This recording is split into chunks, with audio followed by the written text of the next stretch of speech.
Audiobooks for Everyone presents Treasure Island by Robert Louis Stevenson. Part for the Stockade. Chapter 16. Narrative continued by the Doctor, how the ship was abandoned. It was about 1:30, 3 bells in the sea phrase, that the 2 boats went ashore from the Hispaniola. The captain, the squire, and I were talking matters over in the cabin. Had there been a breath of wind, we should have fallen on the 6 mutineers who were left aboard with us, slipped our cable, and away to sea. But the wind was wanting, and to complete our helplessness, down came Hunter with the news that Jim Hawkins had slipped into a boat and was gone ashore with the rest. It never occurred to us to doubt Jim Hawkins, but we were alarmed for his safety. With the men in the temper they were in, it seemed an even chance if we should see the lad again. We ran on deck. The pitch was bubbling in the seams, the nasty stench of the place turned me sick. If ever a man smelt fever and dysentery, it was in that abominable anchorage. The 6 scoundrels were sitting grumbling under a sail in the forecastle. Ashore we could see the gigs made fast and a man sitting in each, hard by where the river runs in. One of them was whistling Lillibalero. Waiting was a strain, and it was decided that Hunter and I should go ashore with the jollyboat in quest of information. The gigs had leaned to their right, but Hunter and I pulled straight in the direction of the stockade upon the chart. The 2 who were left guarding their boat seemed in a bustle at our appearance. Lillibalero stopped off, and I could see the pair discussing what they ought to do. Had they gone and told Silver, all might have turned out differently, but they had their orders, I suppose, and decided to sit quietly where they were and hark back again to Lillibalero. There was a slight bend in the coast, and I steered so as to put it between us. Even before we landed we had thus lost sight of the gigs. I jumped out and came as near running as I durst, with a big silk handkerchief under my hat for coolness' sake and a brace of pistols ready primed for safety. I had not gone 100 yards when I reached the stockade. This was how it was. A spring of clear water rose almost at the top of a knoll. Well, on the knoll, and enclosing the spring, they had clapped a stout log-house fit to hold 20 people on a pinch and loophole for musketry on either side. All round this they had cleared a wide space, and then the thing was completed by a paling 6 feet high, without door or opening, too strong to pull down without time and labor and too open to shelter the besiegers. The people in the log-house had them in every way. They stood quiet in shelter and shot the others like partridges. All they wanted was a good watch and food, for, short of a complete surprise, they might have held the place against a regiment. What particularly took my fancy was the spring. For though we had a good enough place of it in the cabin of the Hispaniola, with plenty of arms and ammunition, and things to eat, and excellent wines, there had been one thing overlooked: we had no water. I was thinking this over when there came ringing over the island the cry of a man at the point of death. I was not new to violent death. I have served His Royal Highness the Duke of Cumberland, and got a wound myself at Fontenay, but I know my pulse went dot and carry one. Jim Hawkins is gone, was my first thought. It is something to have been an old soldier, but more still to have been a doctor. There is no time to dilly-dally in our work.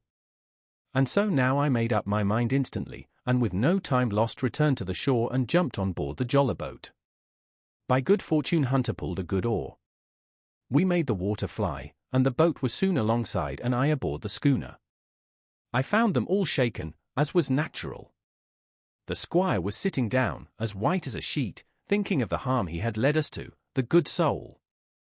And one of the 6 forecastle hands was little better.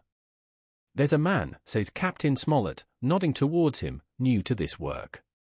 He came nigh-hand fainting, Doctor, when he heard the cry. Another touch of the rudder and that man would join us. I told my plan to the captain, and between us we settled on the details of its accomplishment. We put old Redruth in the gallery between the cabin and the forecastle, with 3 loaded muskets and a mattress for protection. Hunter brought the boat round under the stern port, and Joyce and I set to work loading her with powder tins, muskets, bags of biscuits, kegs of pork, a cask of cognac, and my invaluable medicine chest. In the meantime, the squire and the captain stayed on deck, and the latter hailed the coxswain, who was the principal man aboard. "Mr. Hands," he said, "here are 2 of us with a brace of pistols each. If any one of you 6 make a signal of any description, that man's dead." They were a good deal taken aback, and after a little consultation one and all tumbled down the fore companion, thinking no doubt to take us on the rear. But when they saw Redruth waiting for them in the sparred galley, they went about ship at once, and a head popped out again on deck. "Down, dog," cries the captain. And the head popped back again, and we heard no more, for the time, of these 6 very faint-hearted seamen. By this time, tumbling things in as they came, we had the jolly-boat loaded as much as we dared. Joyce and I got out through the stern port, and we made for shore again as fast as oars could take us. This second trip fairly aroused the watchers along shore. Lillibolero was dropped again, and just before we lost sight of them behind the little point, one of them whipped ashore and disappeared. I had half a mind to change my plan and destroy their boats, but I feared that Silver and the others might be close at hand, and all might very well be lost by trying for too much. We had soon touched land in the same place as before and set to provision the blockhouse. All 3 made the first journey, heavily laden, and tossed our stores over the palisade. Then, leaving Joyce to guard them, 1 man, to be sure, but with half a dozen muskets, Hunter and I returned to the jolly-boat and loaded ourselves once more. So we proceeded without pausing to take breath, till the whole cargo was bestowed, when the 2 servants took up their position in the blockhouse, and I, with all my power, sculled back to the Hispaniola. That we should have risked a second boat load seems more daring than it really was. They had the advantage of numbers, of course, but we had the advantage of arms. Not one of the men ashore had a musket, and before they could get within range for pistol shooting, we flattered ourselves we should be able to give a good account of a half-dozen at least. The squire was waiting for me at the stern window, all his faintness gone from him. He caught the painter and made it fast, and we fell to loading the boat for our very lives. Pork, powder, and biscuit was the cargo, with only a musket and a cutlass apiece for the squire and me and Redruth and the captain. The rest of the arms and powder we dropped overboard in 2 fathoms and a half of water, so that we could see the bright steel shining far below us in the sun, on the clean, sandy bottom. By this time the tide was beginning to ebb, and the ship was swinging round to her anchor. Voices were heard faintly hallooing in the direction of the 2 gigs, and though this reassured us for Joyce and Hunter, who were well to the eastward, it warned our party to be off. Redruth retreated from his place in the gallery and dropped into the boat, which we then brought round to the ship's counter, to be handier for Captain Smollett. "Now, men," said he, "do you hear me?" There was no answer from the forecastle. "It's to you, Abraham Gray, it's to you I am speaking." Still no reply. "Gray," resumed Mr. Smollett, a little louder, "I am leaving this ship, and I order you to follow your captain. I know you are a good man at bottom, and I dare say not one of the lot of you's as bad as he makes out. I have my watch here in my hand, I give you 30 seconds to join me in." There was a pause. "Come, my fine fellow," continued the captain, "don't hang so long in stays. I'm risking my life and the lives of these good gentlemen every second." There was a sudden scuffle, a sound of blows, and out burst Abraham Gray with a knife cut on the side of the cheek, and came running to the captain like a dog to the whistle. "I'm with you, sir," said he. And the next moment he and the captain had dropped aboard of us, and we had shoved off and given way. We were clear out of the ship, but not yet ashore in our stockade. Chapter 17. Narrative continued by the Doctor, the jolly-boat's last trip. This 5th trip was quite different from any of the others. In the first place, the little gallipot of a boat that we were in was gravely overloaded. 5 grown men, and 3 of them, Trelawney, Redruth, and the captain, over 6 feet high, was already more than she was meant to carry. Add to that the powder, pork, and bread bags. The gunwale was lipping astern. Several times we shipped a little water, and my breeches and the tails of my coat were all soaking wet before we had gone 100 yards. The captain made us trim the boat, and we got her to lie a little more evenly. All the same, we were afraid to breathe. In the second place, the ebb was now making a strong rippling current running westward through the basin, and then southward and seaward down the straits by which we had entered in the morning. Even the ripples were a danger to our overloaded craft, but the worst of it was that we were swept out of our true course and away from our proper landing place behind the point. If we let the current have its way we should come ashore beside the gigs, where the pirates might appear at any moment. "I cannot keep her head for the stockade, sir," said I to the captain. I was steering, while he and Redruth, 2 fresh men, were at the oars. The tide keeps washing her down. Could you pull a little stronger? Not without swamping the boat, said he. You must bear up, sir, if you please, bear up until you see you're gaining. I tried and found by experiment that the tide kept sweeping us westward until I had laid her head due east, or just about right angles to the way we ought to go. We'll never get ashore at this rate, said I. If it's the only course that we can lie, sir, we must even lie it, returned the captain. We must keep upstream.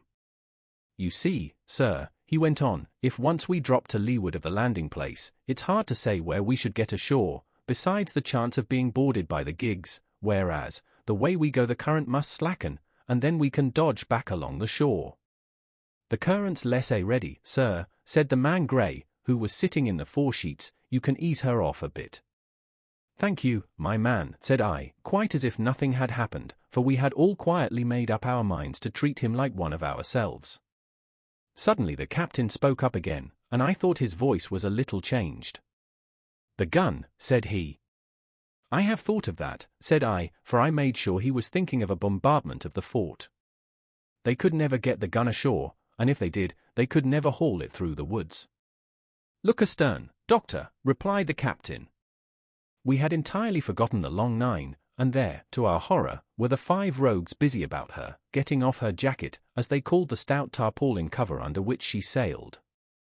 Not only that, but it flashed into my mind at the same moment that the round shot and the powder for the gun had been left behind, and a stroke with an axe would put it all into the possession of the evil ones abroad. Israel was Flint's gunner, said Gray hoarsely. At any risk, we put the boat's head direct for the landing place. By this time we had got so far out of the run of the current that we kept steerage way even at our necessarily gentle rate of rowing, and I could keep her steady for the goal. But the worst of it was that with the course I now held we turned our broadside instead of our stern to the Hispaniola and offered a target like a barn door. I could hear as well as see that brand-defaced rascal Israel hands plumping down a round shot on the deck. Who's the best shot? Asked the captain. Mr. Trelawney, out and away, said I. Mr. Trelawney, will you please pick me off one of these men, sir? Hands, if possible, said the captain.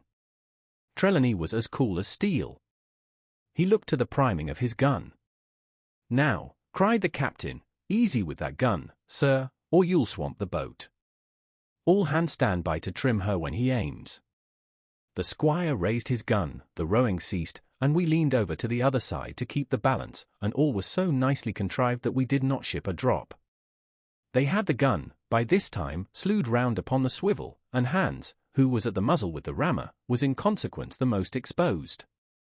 However, we had no luck, for just as Trelawney fired, down he stooped, the ball whistled over him, and it was one of the other 4 who fell.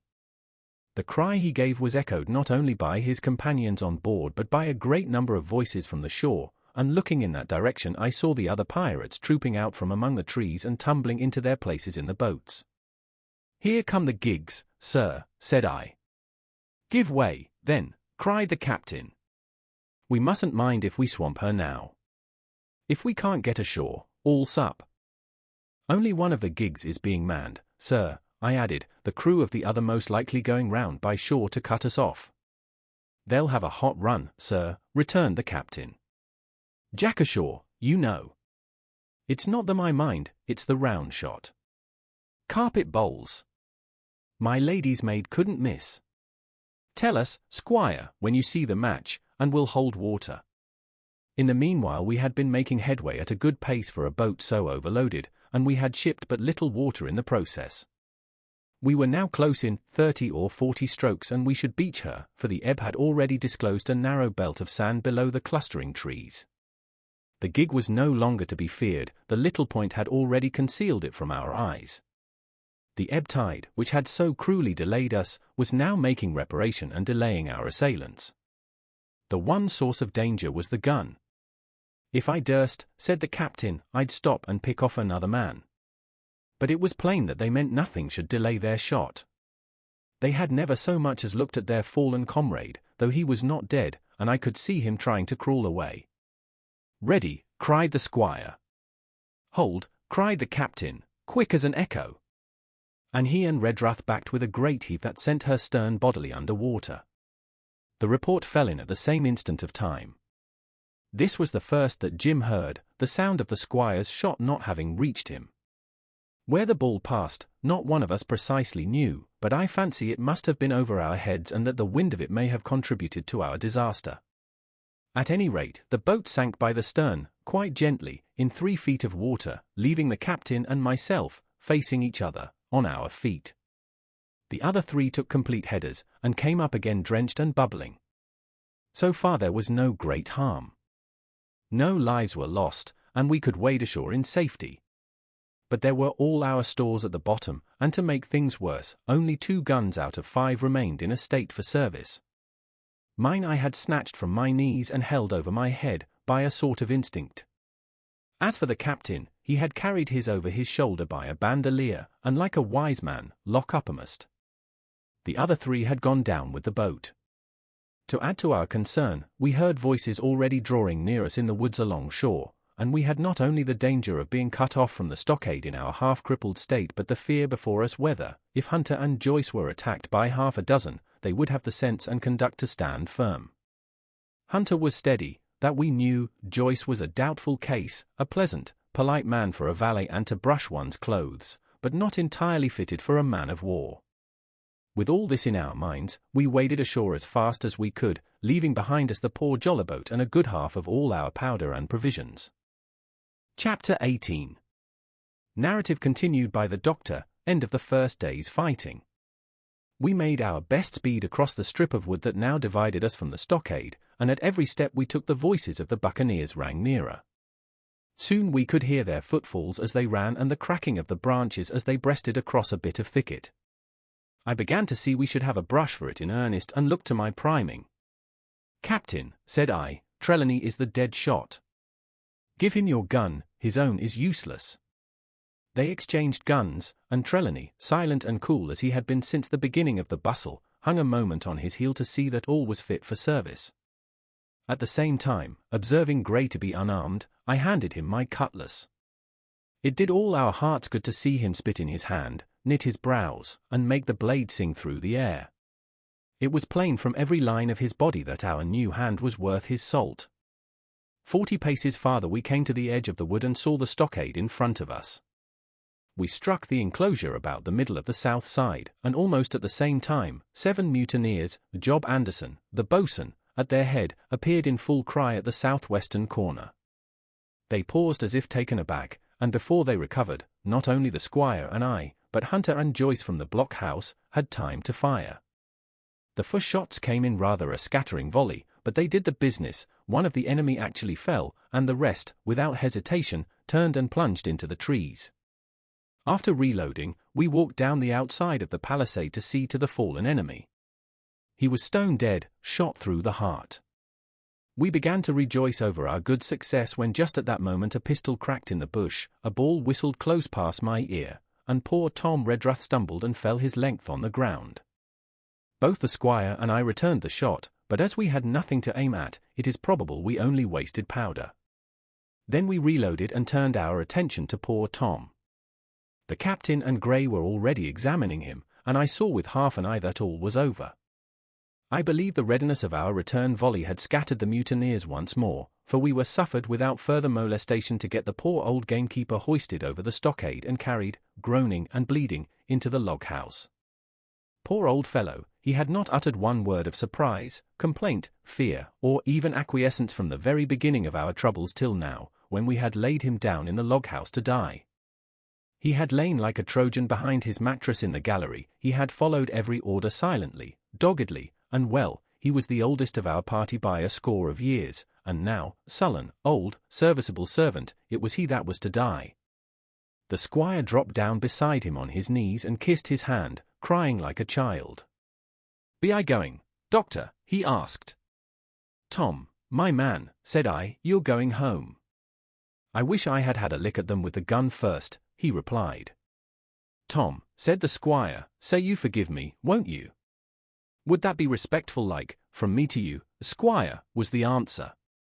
"Howsoever, so be it, amen." After a little while of silence, he said he thought somebody might read a prayer. "It's the custom, sir," he added apologetically. and not long after, without another word, he passed away. In the meantime the captain, whom I had observed to be wonderfully swollen about the chest and pockets, had turned out a great many various stores, the British colours, a Bible, a coil of stoutish rope, pen, ink, the log-book, and pounds of tobacco. He had found a longish fir tree lying felled and trimmed in the enclosure, and with the help of Hunter he had set it up at the corner of the log-house where the trunks crossed and made an angle. Then, climbing on the roof, he had with his own hand bent and run up the colours. This seemed mightily to relieve him. He re-entered the log-house and set about counting up the stores as if nothing else existed. But he had an eye on Tom's passage for all that, and as soon as all was over, came forward with another flag and reverently spread it on the body. "Don't you take on, sir," he said, shaking the squire's hand. "All's well with him, no fear for a hand that's been shot down in his duty to captain and owner. It meant be good divinity, but it's a fact." Then he pulled me aside. "Dr. Livesey," he said, "in how many weeks do you and Squire expect the consort?" I told him it was a question not of weeks but of months, that if we were not back by the end of August Blandley was to send to find us, but neither sooner nor later. "You can calculate for yourself," I said. "Why, yes," returned the captain, scratching his head, and making a large allowance, "sir, for all the gifts of Providence, I should say we were pretty close-hauled." "How do you mean?" I asked. "It's a pity, sir, we lost that second load." "That's what I mean," replied the captain. "As for powder and shot, we'll do. But the rations are short, very short, so short, Dr. Livesey, that we're perhaps as well without that extra mouth." And he pointed to the dead body under the flag. Just then, with a roar and a whistle, a round shot passed high above the roof of the log-house and plumped far beyond us in the wood. "Aho," said the captain. "Blaze away. You've little enough powder already, my lads." At the second trial, the aim was better, and the ball descended inside the stockade, scattering a cloud of sand but doing no further damage. "Captain," said the squire, "the house is quite invisible from the ship. It must be the flag they are aiming at. Would it not be wiser to take it in?" "Strike my colours," cried the captain. "No, sir, not I," and as soon as he had said the words, I think we all agreed with him. For it was not only a piece of stout, seamanly, good feeling, it was good policy besides and showed our enemies that we despised their cannonade. All through the evening they kept thundering away. Ball after ball flew over or fell short or kicked up the sand in the enclosure, but they had to fire so high that the shot fell dead and buried itself in the soft sand. We had no ricochet to fear, and though one popped in through the roof of the log-house and out again through the floor, we soon got used to that sort of horseplay and minded it no more than cricket. "There is one good thing about all this," observed the captain, "the wood in front of us is likely clear. The ebb has made a good while, our stores should be uncovered. Volunteers to go and bring in pork." Gray and Hunter were the first to come forward. Well armed, they stole out of the stockade, but it proved a useless mission. The mutineers were bolder than we fancied, or they put more trust in Israel's gunnery. For 4 or 5 of them were busy carrying off our stores and wading out with them to one of the gigs that lay close by, pulling an oar or so to hold her steady against the current. Silver was in the stern sheets in command, and every man of them was now provided with a musket from some secret magazine of their own. The captain sat down to his log, and here is the beginning of the entry. Alexander Smollett, master, David Livesey, ship's doctor, Abraham Gray, carpenter's mate, John Trelawney, owner, John Hunter and Richard Joyce, owner's servants, landsmen, being all that is left faithful of the ship's company, with stores for 10 days at short rations, came ashore this day and flew British colours on the log-house in Treasure Island. Thomas Redruth, owner's servant, landsman, shot by the mutineers, James Hawkins, cabin boy. And at the same time, I was wondering over poor Jim Hawkins' fate. A hail on the land side. "Somebody hailing us," said Hunter, who was on guard. "Doctor! Squire! Captain!" "Hello, Hunter, is that you?" came the cries. And I ran to the door in time to see Jim Hawkins, safe and sound, come climbing over the stockade. Chapter 19. Narrative resumed by Jim Hawkins, the garrison in the stockade. As soon as Ben Gunn saw the colors he came to a halt, stopped me by the arm, and sat down. "Now," said he, "there's your friends, sure enough." "Far more likely it's the mutineers," I answered. "That," he cried. "Why, in a place like this, where nobody puts in but gentlemen of fortune, silver would fly the Jolly Roger, you don't make no doubt of that." "No, that's your friends. There's been blows too, and I reckon your friends has had the best of it, and here they are ashore in the old stockade, as was made years and years ago by Flint." Ah, he was the man to have a headpiece, was Flint. Barring rum, his match were never seen. He were afraid of none, not he, ony silver was that genteel. "Well," said I, "that may be so, and so be it, all the more reason that I should hurry on and join my friends." "Nay, mate," returned Ben, "not you. You're a good boy, or I mistook, but you're only a boy, all told. Now, Ben Gunn is fly. Rum wouldn't bring me there, where you're going, not rum wouldn't, till I see you're born gentleman and get it on his word of honor. And you won't forget my words, the precious sight, that's what you'll say, a precious sight more confidence, and then nips him." And he pinched me the third time with the same air of cleverness. "And when Ben Gunn is wanted, you know where to find him, Jim. Just where you found him today. And him that comes is to have a white thing in his hand, and he's to come alone. Oh. And you'll say this, Ben Gunn, says you, has reasons of his own." "Well," said I believe I understand. You have something to propose, and you wish to see the squire or the doctor, and you're to be found where I found you. Is that all? And when? Says you, he added. "Why, from about noon observation to about 6 bells. "Good," said I, "and now may I go?" "You won't forget?" he inquired anxiously. "Precious sight, and reasons of his own, says you." "Reasons of his own, that's the mainstay, as between man and man." "Well, then, still holding me, I reckon you can go, Jim." "And, Jim, if you was to see silver, you wouldn't go for to sell Ben Gunn? Wild horses wouldn't draw it from you?" "No," says you. "And if them pirates camp ashore, Jim, what would you say but they'd be with us in the morning?" Here he was interrupted by a loud report, and a cannonball came tearing through the trees and pitched in the sand not 100 yards from where we two were talking. The next moment each of us had taken to his heels in a different direction. For a good hour to come frequent reports shook the island, and balls kept crashing through the woods. I moved from hiding place to hiding place, always pursued, or so it seemed to me, by these terrifying missiles. But towards the end of the bombardment, though still I durst not venture in the direction of the stockade, where the balls fell oftenest, I had begun, in a manner, to pluck up my heart again, and after a long detour to the east, crept down among the shoreside trees. The sun had just set, the sea breeze was rustling and tumbling in the woods and ruffling the grey surface of the anchorage, the tide, too, was far out, and great tracts of sand lay uncovered. The air, after the heat of the day, chilled me through my jacket. The Hispaniola still lay where she had anchored, but, sure enough, there was the Jolly Roger, the black flag of piracy, flying from her peak. Even as I looked, there came another red flash and another report that sent the echoes clattering, and one more round shot whistled through the air. It was the last of the cannonade. I lay for some time watching the bustle which succeeded the attack.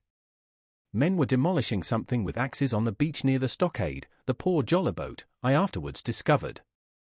Away, near the mouth of the river, a great fire was glowing among the trees, and between that point and the ship one of the gigs kept coming and going, the men, whom I had seen so gloomy, shouting at the oars like children. But there was a sound in their voices which suggested rum. At length I thought I might return towards the stockade. I was pretty far down on the low, sandy spit that encloses the anchorage to the east, and is joined at half water to Skeleton Island, and now, as I rose to my feet, I saw, some distance further down the spit and rising from among low bushes, an isolated rock, pretty high, and peculiarly white in colour. It occurred to me that this might be the white rock of which Ben Gunn had spoken, and that some day or other a boat might be wanted and I should know where to look for one. Then I skirted among the woods until I had regained the rear, or shoreward side, of the stockade, and was soon warmly welcomed by the faithful party. I had soon told my story and began to look about me. The log house was made of unsquared trunks of pine, roof, walls, and floor. The latter stood in several places as much as a foot or a foot and a half above the surface of the sand.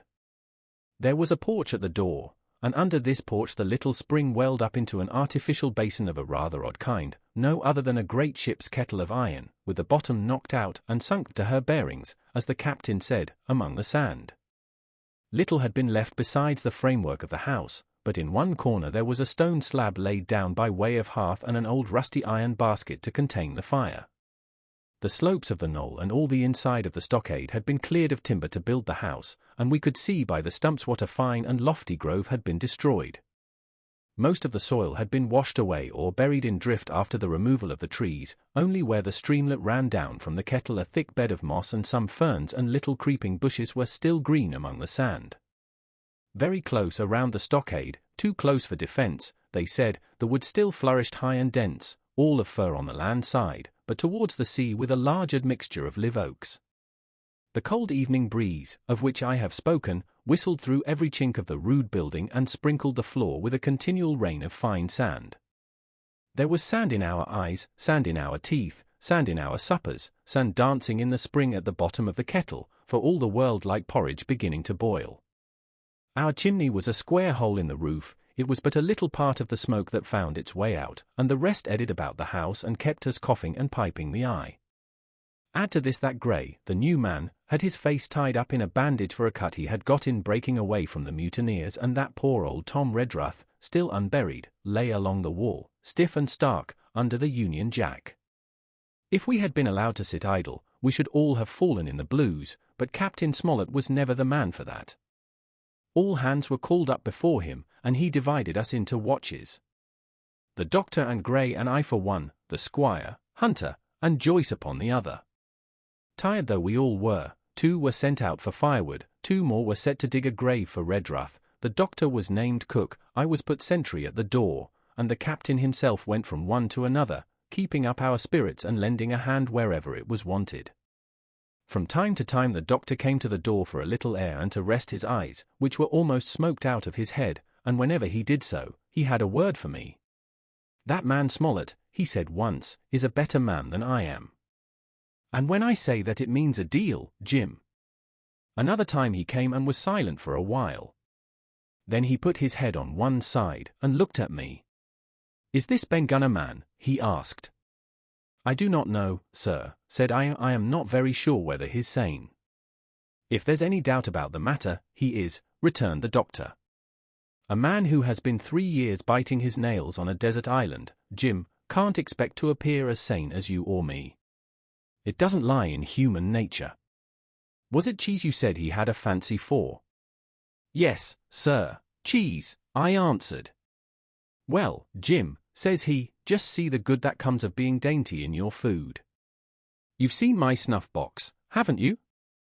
And you never saw me take snuff, the reason being that in my snuff box I carry a piece of Parmesan cheese, a cheese made in Italy, very nutritious. Well, that's for Ben Gunn." Before supper was eaten we buried old Tom in the sand and stood round him for a while bareheaded in the breeze. A good deal of firewood had been got in, but not enough for the captain's fancy, and he shook his head over it and told us we must get back to this tomorrow rather livelier. Then, when we had eaten our pork and each had a good stiff glass of brandy grog, the 3 chiefs got together in a corner to discuss our prospects. It appears they were at their wits' end what to do, the stores being so low that we must have been starved into surrender long before help came. But our best hope, it was decided, was to kill off the buccaneers until they either hauled down their flag or ran away with the Hispaniola. From 19 they were already reduced to 15, 2 others were wounded, and one at least, the man shot beside the gun, severely wounded, if he were not dead.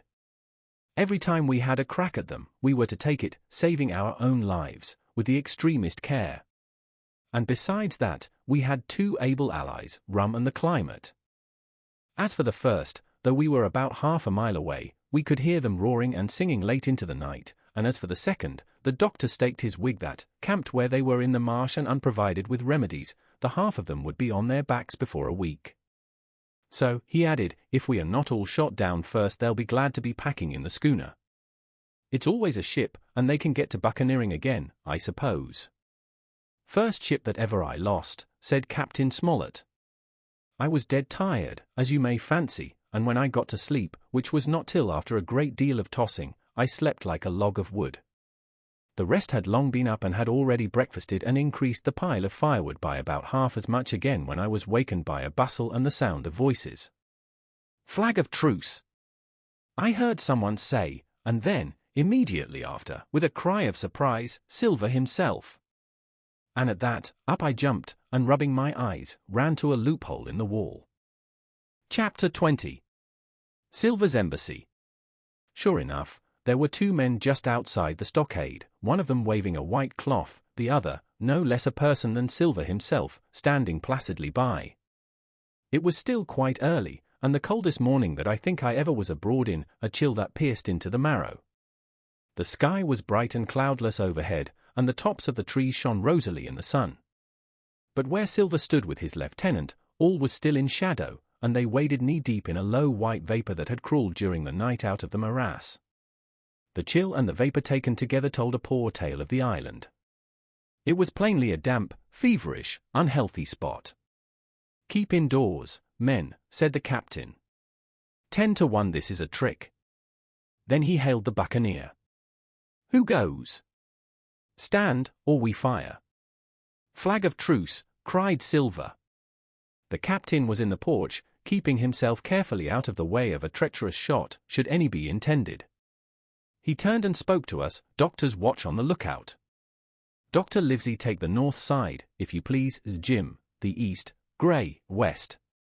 The watch below, all hands to load muskets. Lively, men, and careful." And then he turned again to the mutineers. "And what do you want with your flag of truce?" he cried. This time it was the other man who replied. "Captain Silver, sir, to come on board and make terms," he shouted. "Captain Silver? Don't know him." "Who's he?" cried the captain. And we could hear him adding to himself, "Captain, is it? My heart, and here's promotion." Long John answered for himself. "Me, sir. These poor lads have chosen me captain, after your desertion, sir," laying a particular emphasis upon the word desertion. "We're willing to submit, if we can come to terms, and no bones about it. All I ask is your word, Captain Smollett, to let me safe and sound out of this here stockade, and 1 minute to get out o' shot before a gun is fired." "My man," said Captain Smollett, "I have not the slightest desire to talk to you. If you wish to talk to me, you can come, that's all. If there's any treachery, it'll be on your side, and the Lord help you." "That's enough, Captain," shouted Long John cheerily. "A word from you's enough. I know a gentleman, and you may lay to that." We could see the man who carried the flag of truce attempting to hold Silver back. Nor was that wonderful, seeing how cavalier had been the captain's answer. But Silver laughed at him aloud and slapped him on the back as if the idea of alarm had been absurd. Then he advanced to the stockade, threw over his crutch, got a leg up, and with great vigor and skill succeeded in surmounting the fence and dropping safely to the other side. I will confess that I was far too much taken up with what was going on to be of the slightest use as sentry. Indeed, I had already deserted my eastern loophole and crept up behind the captain, who had now seated himself on the threshold, with his elbows on his knees, his head in his hands, and his eyes fixed on the water as it bubbled out of the old iron kettle in the sand. He was whistling, "Come, lasses and lads." Silver had terrible hard work getting up the knoll. What with the steepness of the incline, the thick tree stumps, and the soft sand, he and his crutch were as helpless as a ship in stays. But he stuck to it like a man in silence, and at last arrived before the captain, whom he saluted in the handsomest style. He was tricked out in his best, an immense blue coat, thick with brass buttons, hung as low as to his knees, and a fine laced hat was set on the back of his head. "Here you are, my man," said the captain, raising his head. "You had better sit down." "You ain't going to let me inside, Cap'n," complained Long John. "It's a main cold morning, to be sure, sir, to sit outside upon the sand." "Why, Silver," said the captain, "if you had pleased to be an honest man, you might have been sitting in your galley. It's your own doing." You're either my ship's cook, and then you were treated handsome, or Cap'n Silver, a common mutineer and pirate, and then you can go hang. Well, well, Cap'n, returned the sea cook, sitting down as he was bidden on the sand, you'll have to give me a hand up again, that's all. A sweet pretty place you have of it here. Ah, there's Jim. The top of the morning to you, Jim. Doctor, here's my service. Why, there you all are together like a happy family, in a manner of speaking. If you have anything to say, my man, better say it, said the captain. Right you were, Cap'n Smollett, replied Silver. Duty is duty, to be sure. Well now, you look here, that was a good lay of yours last night. I don't deny it was a good lay. Some of you pretty handy with a handspike end. And I'll not deny neither but what some of my people was shook, maybe all was shook, maybe I was shook myself, maybe that's why I'm here for terms. But you mark me, Cap'n, it won't do twice, by thunder. We'll have to do Centrigo and ease off a point or so on the rum. Maybe you think we were all a sheet in the wind's eye. But I'll tell you I was sober, I was onny dog tired, and if I'd awoke a second sooner, I'd have caught you at the act, I would. He wasn't dead when I got round to him, not he. Well, says Captain Smollett as cool as can be. All that Silver said was a riddle to him, but you would never have guessed it from his tone. As for me, I began to have an inkling. Ben Gunn's last words came back to my mind. I began to suppose that he had paid the buccaneers a visit while they all lay drunk together round their fire, and I reckoned up with glee that we had only 14 enemies to deal with. Well, here it is, said Silver. We want that treasure, and we'll have it, that's our point. You would just as soon save your lives, I reckon, and that's yours. You have a chart, haven't you? That's as may be, replied the captain. Oh, well, you have, I know that, returned Long John. You needn't be so husky with a man, there ain't a particle of service in that, and you may lay to it. What I mean is, we want your chart. Now, I never meant you no harm, myself. That won't do with me, my man, interrupted the captain. We know exactly what you meant to do, and we don't care, for now, you see, you can't do it. And the captain looked at him calmly and proceeded to fill a pipe. If Abe Gray, Silver broke out. Avast there, cried Mr. Smollett. Gray told me nothing, and I asked him nothing, and what's more, I would see you and him and this whole island blown clean out of the water into blazes first. So there's my mind for you, my man, on that. This little whiff of temper seemed to cool Silver down. He had been growing nettled before, but now he pulled himself together. Like enough, said he. I would set no limits to what gentlemen might consider shipshape, or might not, as the case were. And seeing as how you are about to take a pipe, Cap'n, I'll make so free as do likewise. And he filled a pipe and lighted it, and the two men sat silently smoking for quite a while, now looking each other in the face, now stopping their tobacco, now leaning forward to spit. It was as good as the play to see them. Now, resumed Silver, here it is. You give us the chart to get the treasure by, and drop shooting poor seamen and stoving of their heads in while asleep. You do that, and we'll offer you a choice. Either you come aboard along of us, once the treasure shipped, and then I'll give you my affidavy, upon my word of honor, to clap you somewhere safe ashore. Or if that ain't to your fancy, some of my hands being rough and having old scores on account of hazing, then you can stay here, you can. We'll divide stores with you, man for man, and I'll give my affidavy, as before to speak the first ship I sight, and send O.M. here to pick you up. Now, you'll own that's talking. Handsomer you couldn't look to get, now you. And I hope, raising his voice, that all hands in this here blockhouse will overhaul my words, for what is spoke to one is spoke to all. Captain Smollett rose from his seat and knocked out the ashes of his pipe in the palm of his left hand. Is that all? He asked. Every last word, by thunder, answered John. Refuse that, and you've seen the last of me but musket balls. Very good, said the captain. Now you'll hear me. If you'll come up one by one, unarmed, I'll engage to clap you all in irons and take you home to a fair trial in England. If you won't, my name is Alexander Smollett, I've flown my sovereign's colours, and I'll see you all to Davy Jones. You can't find the treasure. You can't sail the ship, there's not a man among you fit to sail the ship. You can't fight us, Grey, there, got away from 5 of you. Your ship's in irons, Master Silver, you're on a lee shore, and so you'll find. I stand here and tell you so, and they're the last good words you'll get from me, for in the name of heaven, I'll put a bullet in your back when next I meet you. Tramp, my lad. Bundle out of this, please, hand over hand, and double quick.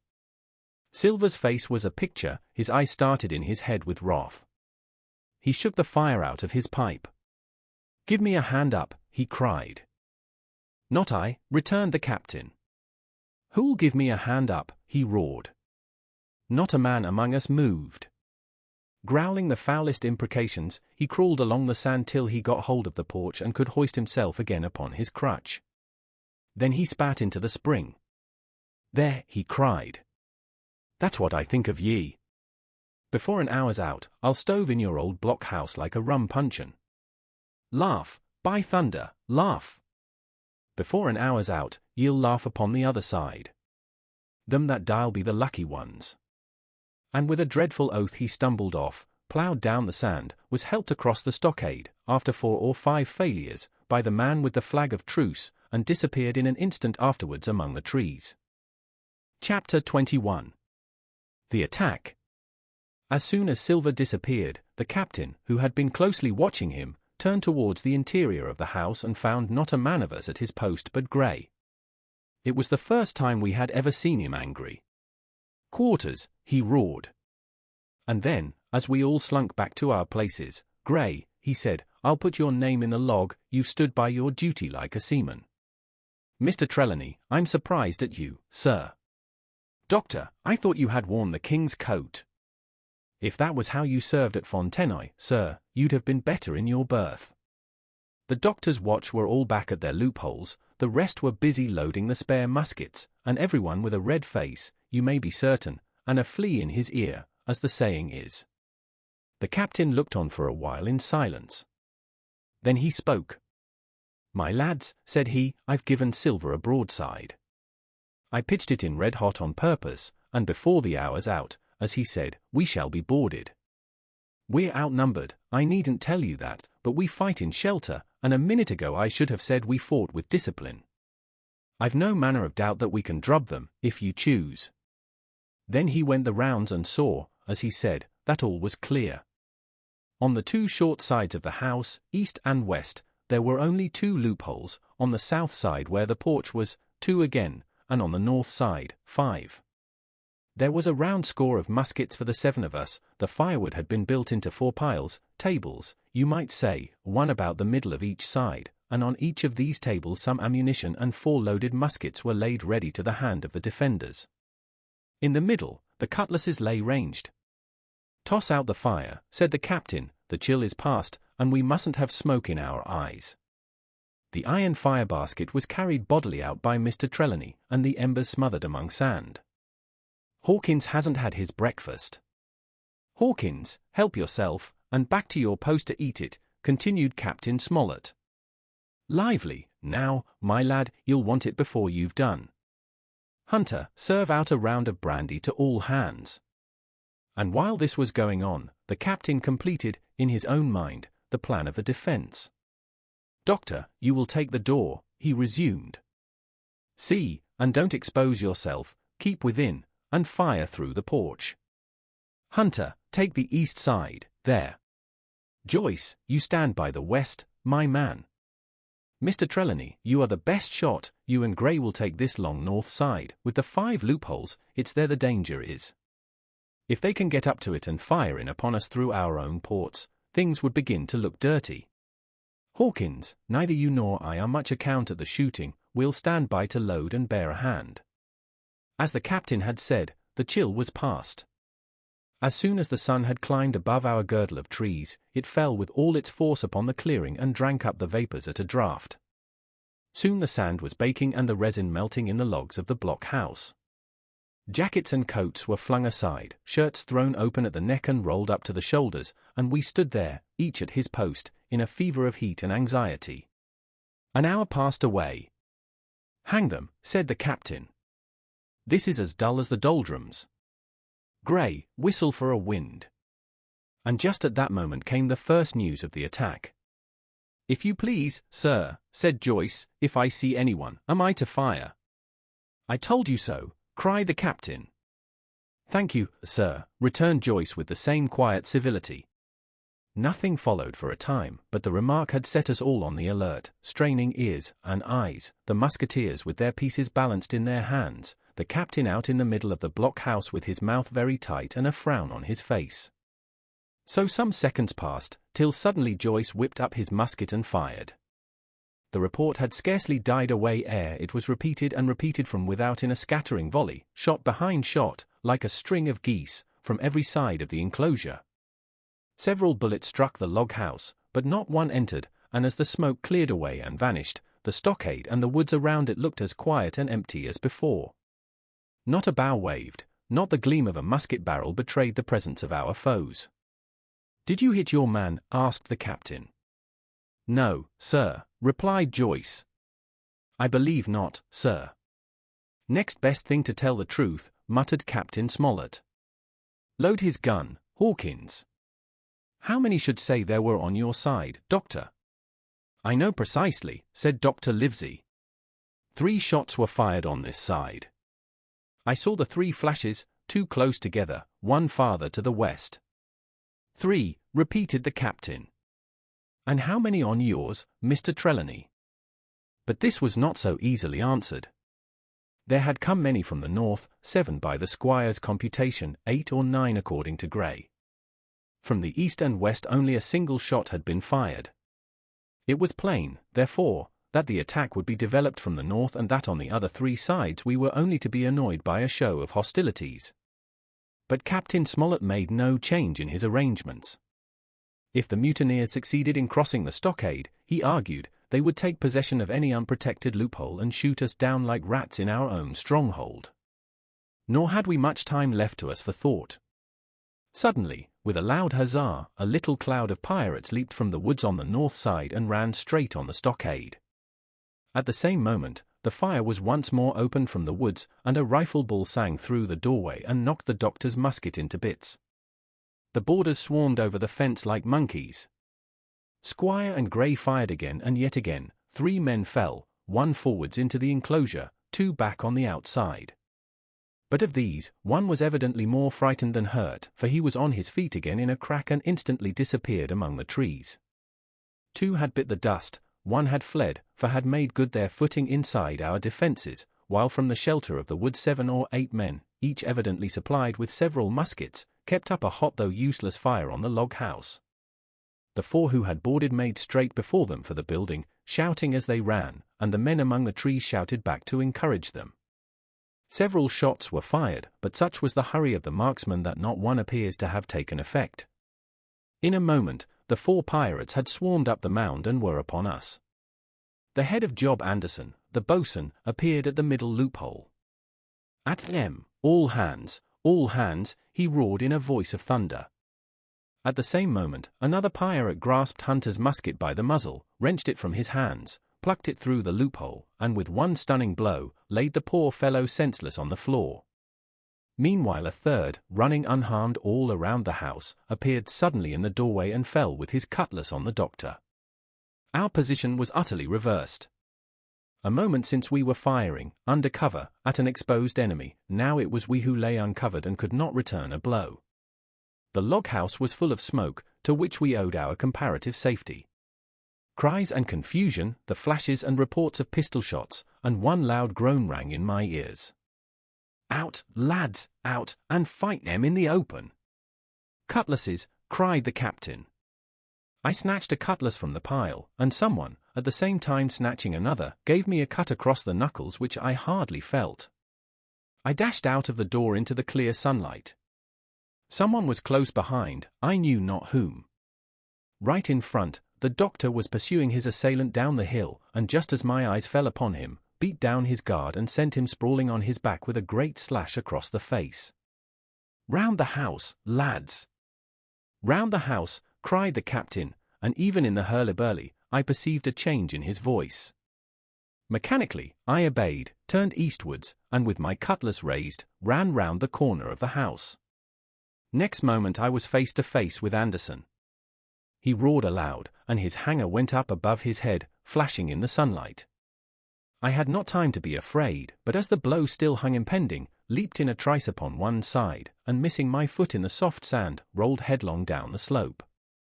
When I had first sallied from the door, the other mutineers had been already swarming up the palisade to make an end of us.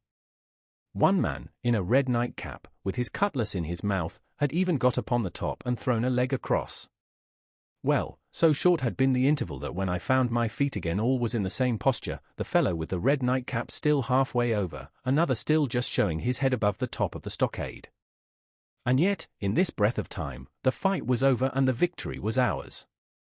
Gray, following close behind me, had cut down the big boatswain ere he had time to recover from his last blow. Another had been shot at a loophole in the very act of firing into the house and now lay in agony, the pistol still smoking in his hand. A third, as I had seen, the doctor had disposed of at a blow. Of the 4 who had scaled the palisade, one only remained unaccounted for, and he, having left his cutlass on the field, was now clambering out again with the fear of death upon him. "Fire, fire from the house," cried the doctor. "And you, lads, back into cover." But his words were unheeded, no shot was fired, and the last boarder made good his escape and disappeared with the rest into the wood. In 3 seconds nothing remained of the attacking party but the 5 who had fallen, 4 on the inside and 1 on the outside of the palisade. The doctor and Gray and I ran full speed for shelter.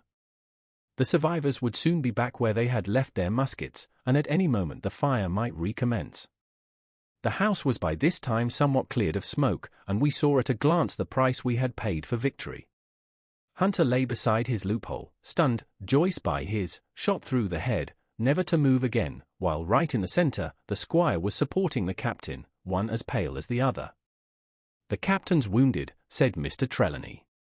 "Have they run?" asked Mr. Smollett. "All that could, you may be bound," returned the doctor, "but there's 5 of them will never run again." "5!" cried the captain. "Come, that's better. 5 against 3 leaves us 4 to 9. That's better odds than we had at starting. We were 7 to 19 then, or thought we were, and that's as bad to bear. Asterisk. The mutineers were soon only 8 in number, for the man shot by Mr. Trelawney on board the schooner died that same evening of his wound. But this was, of course, not known till after by the faithful party.